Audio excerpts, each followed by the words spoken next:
Então, gente, para dar continuidade à videoaula, a gente vai dar uma explicação nesse desenho aqui, nessa relação que a gente fez, que ela ficou um pouco... O Pedro desenhou, né, Pedro? Ficou dos melhores, Ficou, não, assim, mas... porque nós, como o orçamento é pequeno, a gente teve dinheiro só para comprar esse quadro desse tamanho.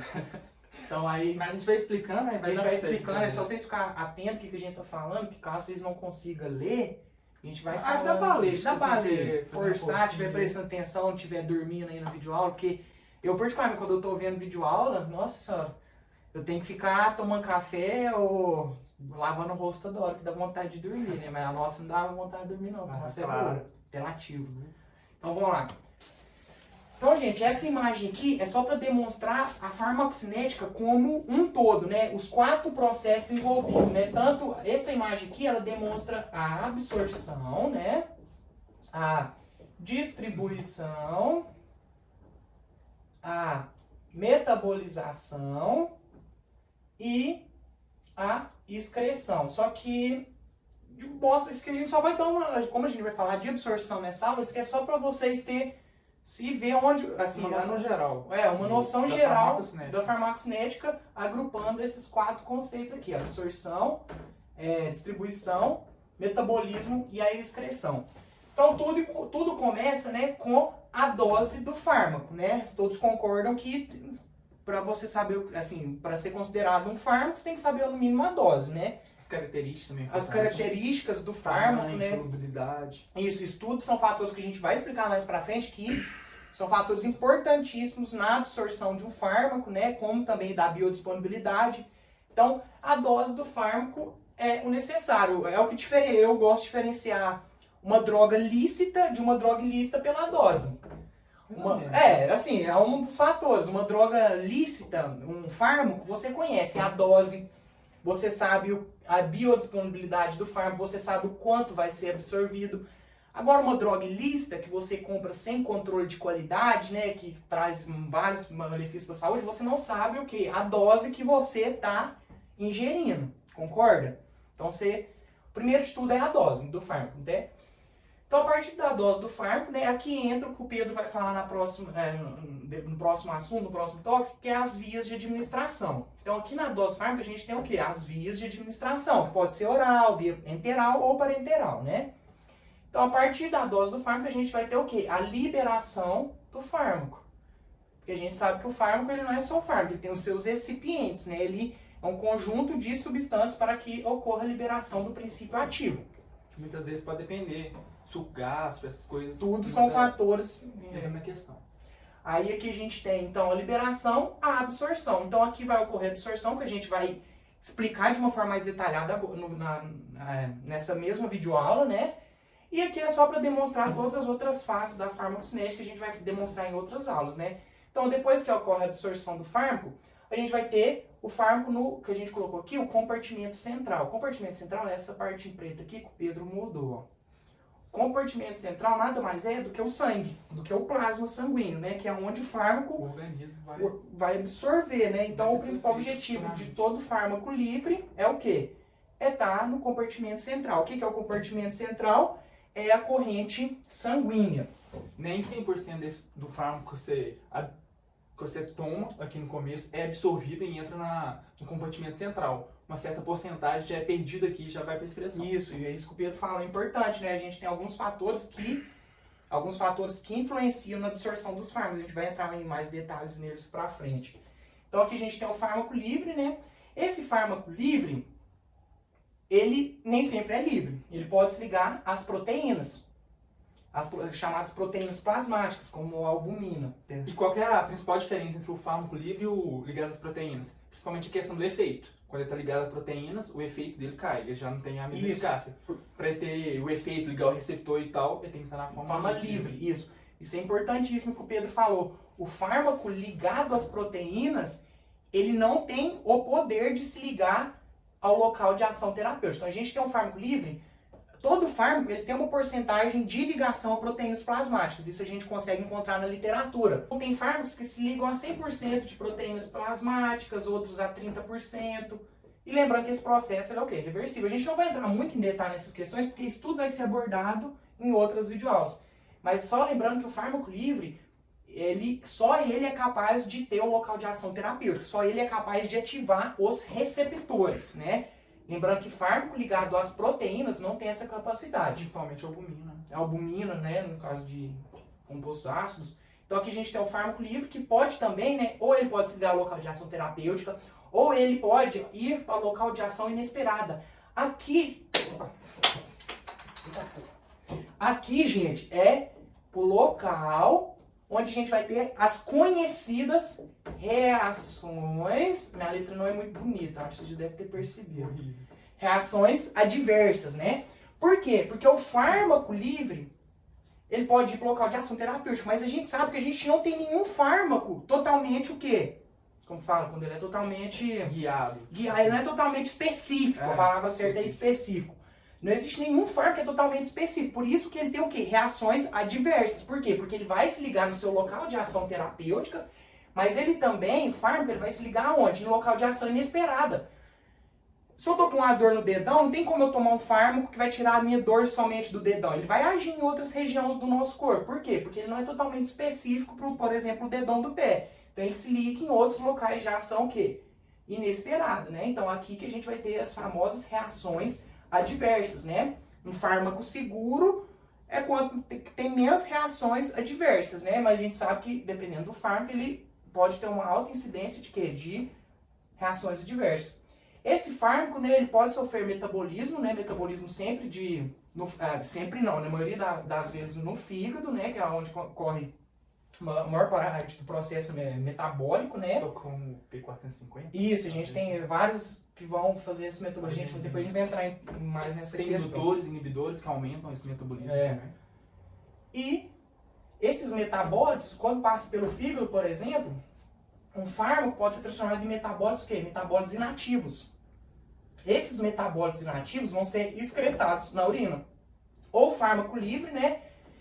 Tem chamado também profármacos que eles precisam sofrer ação do complexo de enzimas aqui do fígado para ter ação terapêutica. Por exemplo, a venlafaxina, que é um antidepressivo, né? A venlafaxina é um profármaco. Então a gente tem a venlafaxina, vamos supor que aqui tenha no fármaco livre aqui seja venlafaxina.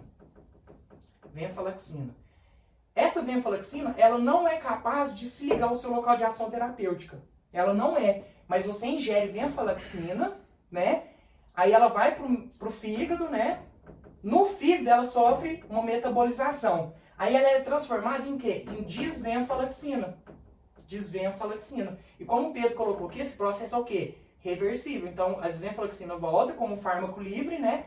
E vai para o seu local de ação terapêutica. Mas para ele ter o local de ação terapêutico, o efeito antidepressivo, é necessário que ele vá para o fígado, se transforme em desvenlafaxina, para que ele tenha um local de ação terapêutica.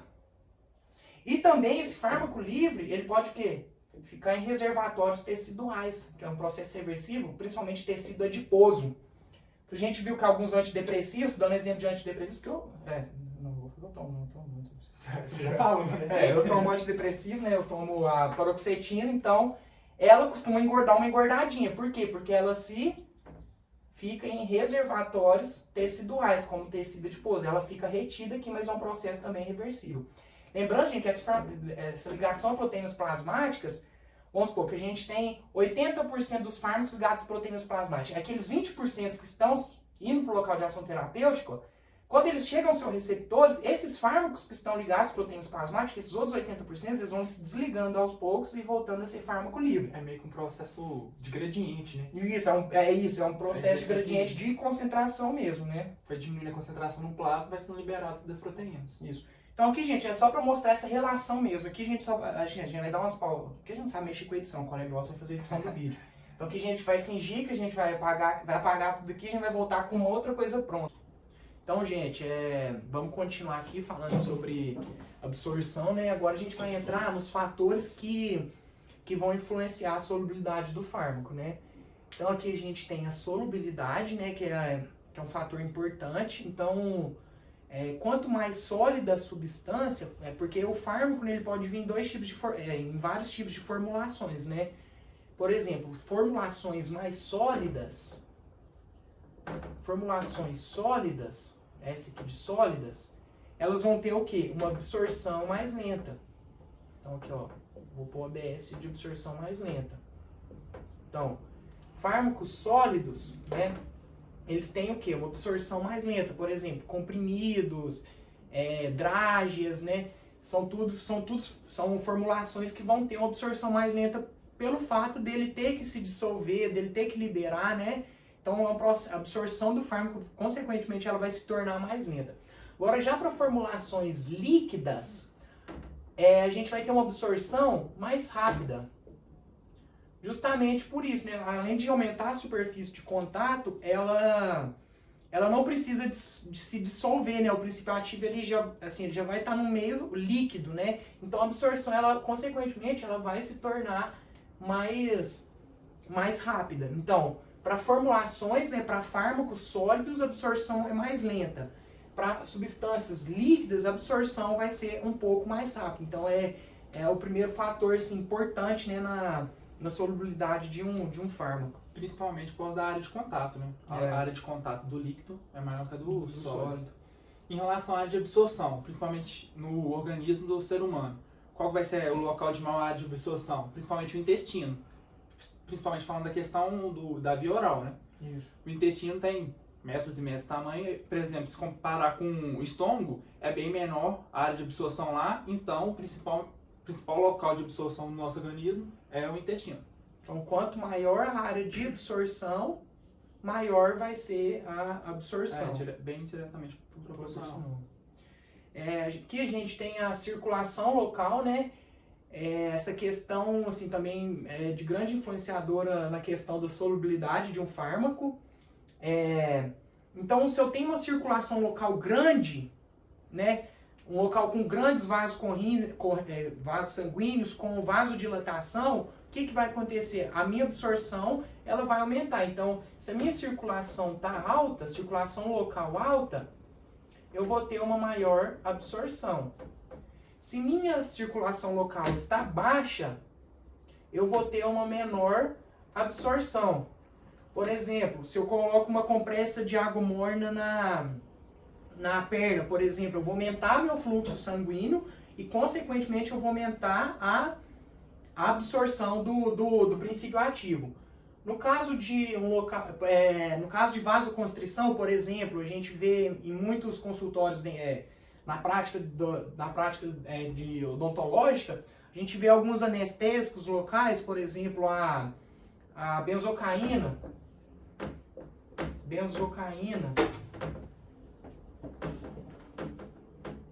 Benzocaína, ela vem associada, você pode ver naquelas formulações de anestésico de dentista, né, anestesia local no dente para retirar siso ou alguma coisa do tipo, ela vem associada com um vasoconstritor, por exemplo, adrenalina, que é um vasoconstritor potente, ou noradrenalina. O que isso vai ocasionar? Se eu tenho um anestésico local e eu preciso que esse anestésico ele fique maior tempo no local ali, né? Dá pra você calcular, né? Dependendo do tanto de adrenalina que você colocar, você vai agir. Sempre a concentração, se não me engano, é sempre, sei lá, 1000 de benzocaína para 1 de adrenalina. Tem as concentrações, sempre uma quantidade menor do vasoconstritor. Porque o objetivo de um anestésico local é prolongar o efeito dele no local de ação. Então, o que eu faço? Eu administro junto com o anestésico um vasoconstritor, por exemplo, adrenalina. Isso vai ocasionar o quê? Uma vasoconstrição no local, vai diminuir o fluxo sanguíneo local e, consequentemente, vai diminuir a absorção, fazendo com que o anestésico local fique mais tempo agindo sobre aqueles neurônios na região bem específica mesmo. Então, essa questão da circulação é bem importante. Na questão de concentração do fármaco, dá para lembrar que diretamente proporcional, quanto mais fármaco, maior vai ser o efeito, mas isso tem que lembrar que tem um limiar. Chega a um certo ponto que mesmo que você pôr mais fármaco, não vai aumentar o efeito. Por quê? Porque todos os receptores já vão ter sido utilizados por isso. Aí dá para fazer um gráfico também.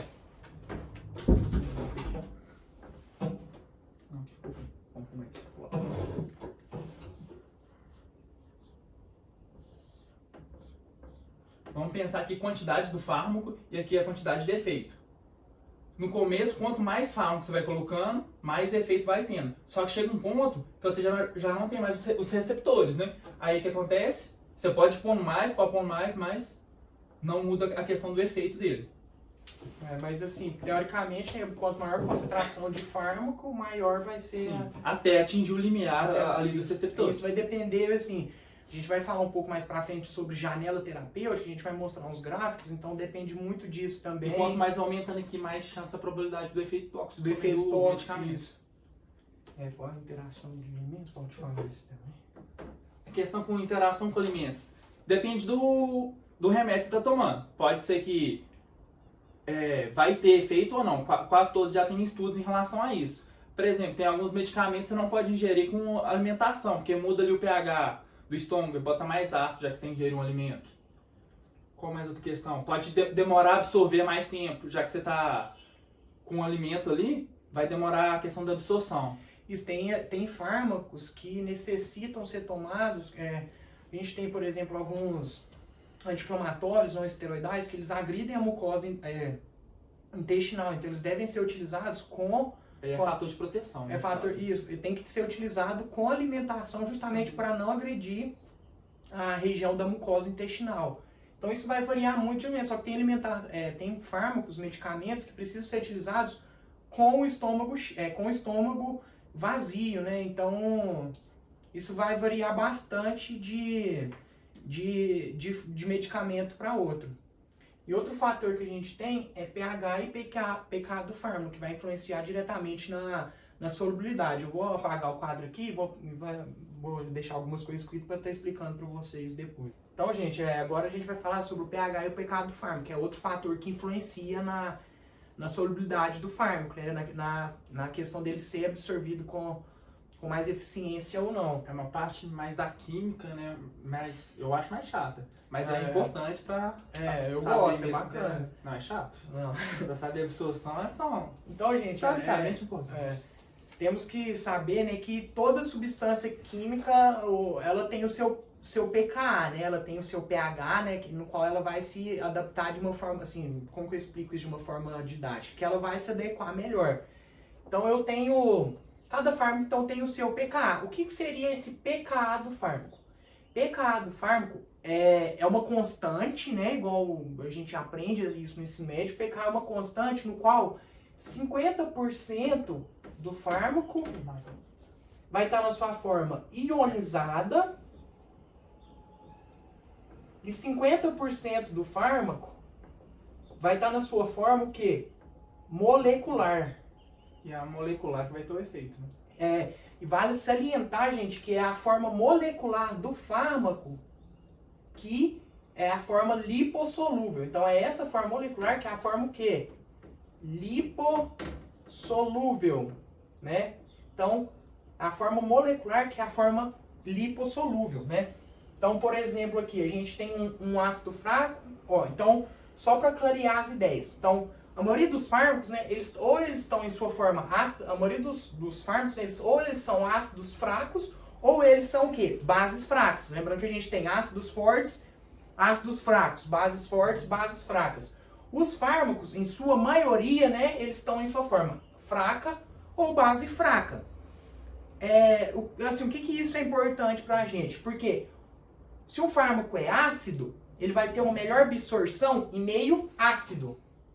É diretamente proporcional. Meio ácido. Não sei se pode falar que é diretamente. Diretamente assim. Se um fármaco é ácido... É fácil de decorar, né? Ácido com ácido. Isso. E o básico aqui, fraco, vai ser com o quê? Com básico. Isso. Então, um fármaco ácido, ele vai ter uma melhor absorção em meio ácido. Um fármaco básico, ele vai ter uma melhor absorção em meio básico, né? Então a gente vai, essa imagem aqui demonstra um pouco isso, né? Essa parte aqui de cima vocês podem esquecer. Vamos começar daqui para baixo, explicando. Por exemplo, aqui a gente tem um ácido fraco, que tem pKa de 4,4. Por exemplo, um fármaco que é um ácido fraco, a gente tem um clonazepam, o famoso Rivotril. Rivotril, por exemplo. Rivotril, ou clonazepam, o nome de princípio ativo, né? Ele tem um pKa mais ácido, né? Então ele vai ter uma melhor absorção aonde, gente? Fármaco ácido, melhor absorção em meio ácido. Fármaco básico, melhor absorção em meio básico. Então ele tem um pKa de 4,4. O que isso quer dizer? Que nesse pKa aqui, nesse pKa ele vai ter o quê? 50% da forma ionizada e 50% da forma na forma molecular, que é a forma lipossolúvel. Então aqui a gente tem, essa aqui é a fórmula molecular, né? E essa aqui são as formas, são os íons, né? O íon A- e o íon H+, né? Então, por exemplo, então a gente administrou, por exemplo, o Rivotril. Passou para o suco gástrico, né? A gente administrou o Rivotril via oral, né? Então, quando ele chega no suco gástrico, gente, ele tem um pH de 1,4. Então, que é um pH bastante ácido, né? Então, o que vai acontecer? Se eu falei que fármacos ácidos é a melhor absorção em meio ácido, né? A absorção aqui vai ser muito boa. Vai ser uma absorção bem alta. Por quê? Porque o equilíbrio, né? Igual eu coloquei essa seta aqui, o equilíbrio desloca para a formação da forma o quê? Molecular. Porque é a forma molecular que vai conseguir atravessar a bicamada lipídica da membrana celular. Então aqui a gente tem a membrana celular e a forma molecular que tem a capacidade de atravessar a bicamada lipídica. E como aqui a gente está no meio ambiente, no ambiente ácido, o equilíbrio vai deslocar para a forma molecular. Por que o A- o H- não consegue atravessar? Porque a bicamada lipídica ela também é ionizada. Então a gente vai ter eles vão se repelir. Vai ter uma repulsão eletrostática. Então é a forma molecular que vai conseguir atravessar a barreira, a bicamada lipídica. Então aqui atravessou, né? Porque aqui a gente tem uma concentração 1000 vezes maior da fórmula molecular, que é a concentração de 1 aqui de 0,001. Então a concentração da forma molecular aqui é 1000 vezes mais alta do que a forma ionizada. Então o fármaco vai ter uma absorção muito mais alta. Por quê? Porque ele tem um meio ácido, o fármaco é um ácido fraco, né, que tem pKa 4,4. Então ele foi para o plasma sanguíneo. Quando ele chega no plasma sanguíneo, eu esqueci de colocar o plasma sanguíneo aqui, você sabe o valor certo do plasma, do pH? Não, mas é mais básico. É mais básico, Vai ser acima de 7. Isso, Agora, vamos, se você não sei, mas eu vou colocar aqui 7,4 o pH do sangue. Eu não lembro ao certo, mas eu vou chutar esse valor aqui. pH do plasma é 7,4. Então o que vai acontecer aqui? A fórmula molecular foi para o plasma, né? E o que aconteceu? O equilíbrio deslocou para a direita. A gente vê uma seta aqui maior, então a gente vai ter predomínio aqui da forma o quê? Ionizada, justamente para o fármaco não voltar. Você não pode, sabe? Porque se o sangue fosse ácido aqui também nessa condição aqui, o fármaco poderia o quê? Ele ia reverter. Aí não ia ter o efeito, né? Não ia ter o Ele efeito. ia chegar na região que precisa chegar. Isso. Então, aqui no caso, né, a gente tem o equilíbrio deslocando para a forma ionizada, né? Então é isso, gente. Então vocês entenderam, né? Fármacos ácidos tem melhor absorção em meio ácido. Fármacos básicos, melhor absorção em meio básico. Então, gente, isso aqui é só uma formulazinha, né? Que às vezes cai em algumas provas de ensino superior. Dá uma assustada, assim, quando você vê isso. Mas é bem tranquilo e tudo mais. Também depende como o seu professor vai abordar essa questão, né? O meu lá, no curso de medicina que a gente teve, ele praticamente nem passou nisso. Ele citou o PPH, o pKa, a questão de molecular atravessar, ionizado não, mas essa questão da fórmula, assim, eu acho que fica mais com a galera da farmácia, né? No meu curso, o professor cobrou assim, cara, tem uma questão dessa aqui na prova, né, parecida com essa, né? Esse pedaço vai ficar mais com a explicação sobre o João Paulo, que ele tem mais conhecimento que eu sobre essa questão. Então, gente, vamos lá. Então, aqui a gente tem essa relação só para mostrar que tem duas fórmulas diferentes, né? A gente tem a fórmula para ácidos e fórmula para bases. O que vai mudar é só o HA, essa que é a fórmula molecular, fórmula ionizada. Fórmula molecular, fórmula ionizada, né? Só que a base e aqui ácido, né?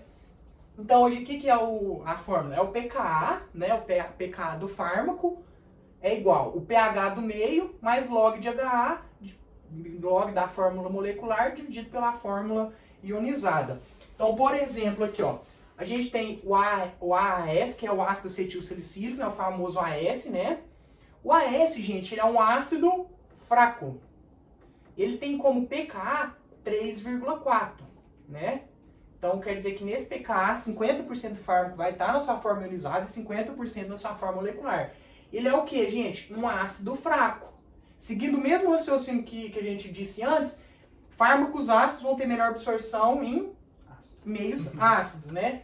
Então, aqui, a gente olhando o estômago, o exercício deu isso, né? Deu o pH de 1,4 e deu o pH do intestino de 5,4. Se a gente for por esse raciocínio, né? O AS ele vai ser melhor absorvido aonde? No estômago, concordo? Porque ele tem, olhando aqui só a questão do pKa, né? Ele vai ter uma absorção melhor no estômago. Por quê? Porque ele é um ácido fraco e a gente sabe que ácido tem melhor absorção em meio ácido. O intestino tá um pouco ácido também. O intestino um pouco ácido, né? Mas aqui o estômago ele é mais ácido, né? Então ele vai estar na sua fórmula o quê? Na maior fórmula molecular. Sua maior fórmula vai ser a molecular. Então a gente... Ele é absorvível. Isso, tem que ser bem frisado, né? Molecular é absorvível e ionizado. Isso. Ionizado é insolúvel, a fórmula molecular então é solúvel, né? É lipossolúvel e a fórmula ionizada é insolúvel. Então só para provar isso, a gente tem aqui, ó, o estômago, né, 1,4, intestino 5,4. Então aqui a gente substitui, né, o pKa do AS é igual ao pH do estômago mais log de HA sobre A. E aqui a gente vai destrinchando a fórmula, que diminuiu 3,4 por 1,4, vai dar 2, né? Então depois a gente eleva isso aqui ao log, né? Log de 2, que vai dar 100, né? Então aqui a gente chega nesse resultado aqui, ó. Esqueci de falar que corta o log. Isso, cortou os logs, né? Então a gente chega nesse resultado aqui, que a concentração da fórmula molecular é 100 vezes maior do que a forma ionizada. Então o que isso quer dizer? Que nesse pH aqui, o meu fármaco, né, o AS, ele vai estar na sua maior forma, na forma molecular. Então ele vai ser melhor absorvido aqui no estômago. Então aqui ele está na sua maior forma, na forma o quê? Lipossolúvel. Já no intestino, a gente tem a mesma coisa, né? Substitui o valor de pKa, que é 3,4, né? O fármaco, o valor de pKa é do fármaco. A gente pega o pH do meio do intestino aqui, que é 5,4, mais log de HA sobre a HA. Por que a gente usou essa fórmula aqui? Porque é para ácido, né? Então a gente tem que 3,4 menos 5,4 é igual a menos 2, né? Seguindo o mesmo raciocínio do exercício. Depois a gente eleva esse número ao log, né? E aqui a gente chega nesse resultado, né? Que a maior forma aqui é a forma o quê? Ionizada. Isso daqui é a forma ionizada. Então, no intestino a gente vai ter o AS na sua maior forma ionizada, na sua forma insolúvel. Então, aqui a gente vai ter a melhor absorção aonde? No estômago. Por quê? Porque vai estar na sua maior forma molecular, né? Só que se a gente, isso que a gente está usando só como parâmetro, né? A questão do pKa. Mas se a gente fosse usar a questão do superfície de contato, né? A superfície de contato aqui no intestino, né? É maior. Pode Então, ser que compensava. Pode ser que compensava, né? Então, assim, levou em conta depende do que seu professor está levando em conta. Se o professor perguntar para você, eu tenho um fármaco, né? Quer ver, por exemplo, vamos... Eu não preciso nem apagar, não. Vamos supor que eu tenho um fármaco que ele é base. Ele é uma base fraca. Por exemplo, uma droga ilícita que é base fraca é o êxtase, por exemplo. O êxtase é uma dose, um fármaco que é uma base fraca. Aí seu professor te pergunta, um determinado aluno, um determinado jovem em uma festa eletrônica faz o uso de êxtase e com o estômago basificado. Por exemplo, tem esses malucos que vão em festa, às vezes usam até bicarbonato, para quê? Para basificar basificar o plasma sanguíneo.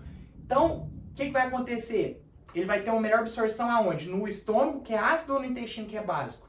No intestino, que é básico. Eu posso comprovar isso pegando o pKa da droga e jogando nessa fórmula, né? E se o professor te perguntar, mas em termos de área de absorção?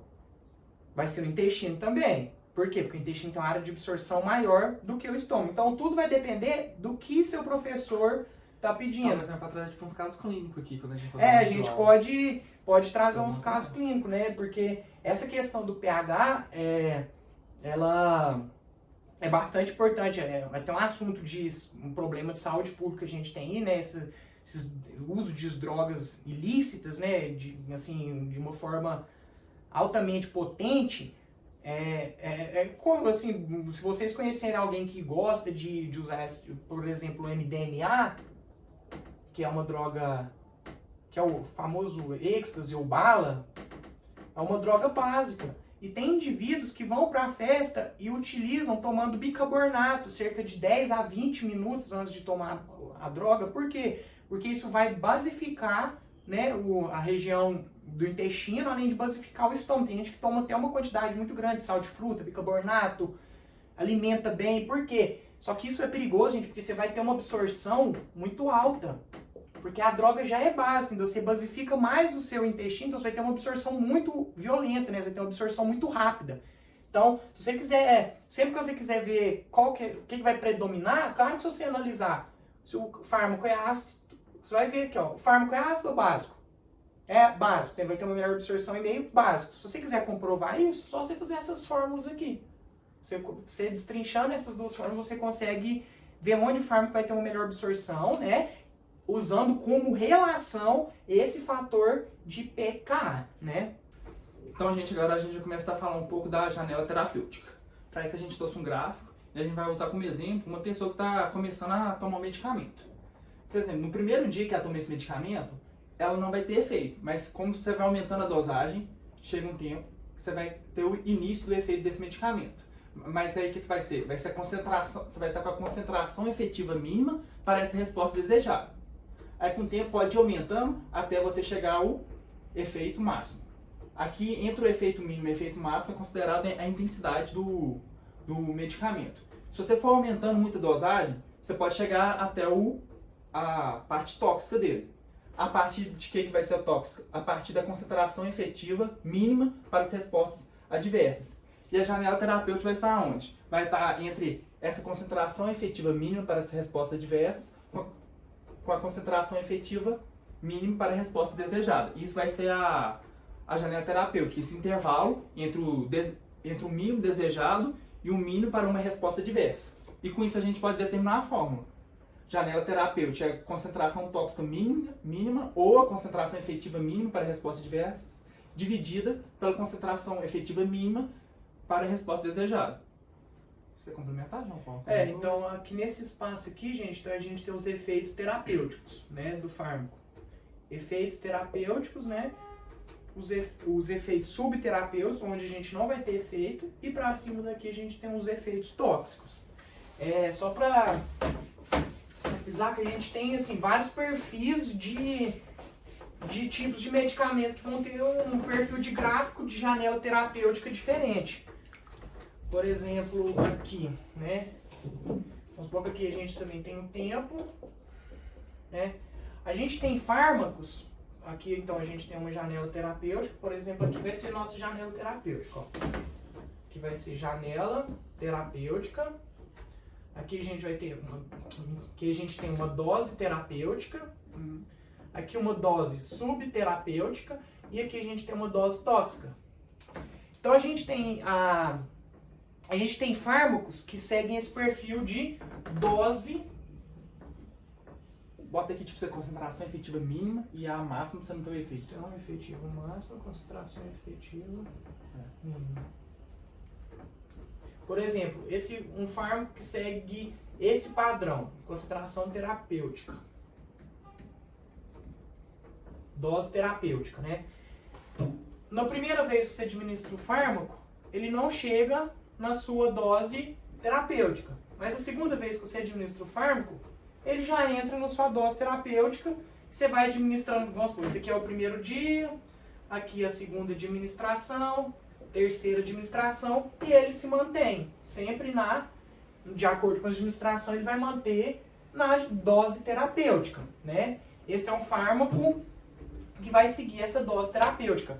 Já a gente tem fármacos que vão seguir uma dose terapêutica, como que eu digo isso? Com a dose de ataque, que a gente chama de dose... Já começa com efeito. Dose de ataque. Por exemplo, antibióticos.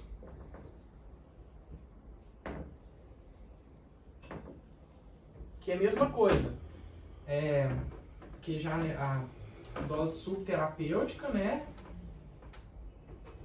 Aqui a dose terapêutica e aqui a dose tóxica do fármaco. No caso de antibióticos, a gente já tem o quê? Na primeira dosagem, né? A gente já tem uma dose de ataque. E as outras administrações vão manter o efeito terapêutico do antibiótico. Só que é a diferença dessa dose de ataque para o outro? No outro, na primeira dose, você já não chega no efeito terapêutico. Você precisa de novas doses do medicamento para chegar nessa faixa terapêutica, para ter os efeitos desejados do fármaco. Na dose de ataque, eu já tenho um fármaco que já vai, por exemplo, antibiótico, que vai, na primeira dosagem dele, no primeiro dia, ele já vai chegar aos efeitos terapêuticos dele. Outro perfil que a gente encontra é uma dose subterapêutica. Dose subterapêutica. Mesmo caso aqui, né? A gente começa com uma administração do fármaco e esse fármaco não vai atingir a janela terapêutica. Não vai atingir a dose que vai ser terapêutica para o fármaco, ele não vai fazer efeito. Porque vai atingir a concentração efetiva mínima. Isso. Ele não vai atingir essa parte do gráfico, né? Onde ele vai ter os efeitos. Ele sempre vai manter nessa dose subterapêutica. E a gente tem a famosa dose tóxica. Dose tóxica. Por exemplo, a gente tem os barbitúricos, né? Que são fármacos com potencial tóxico, né?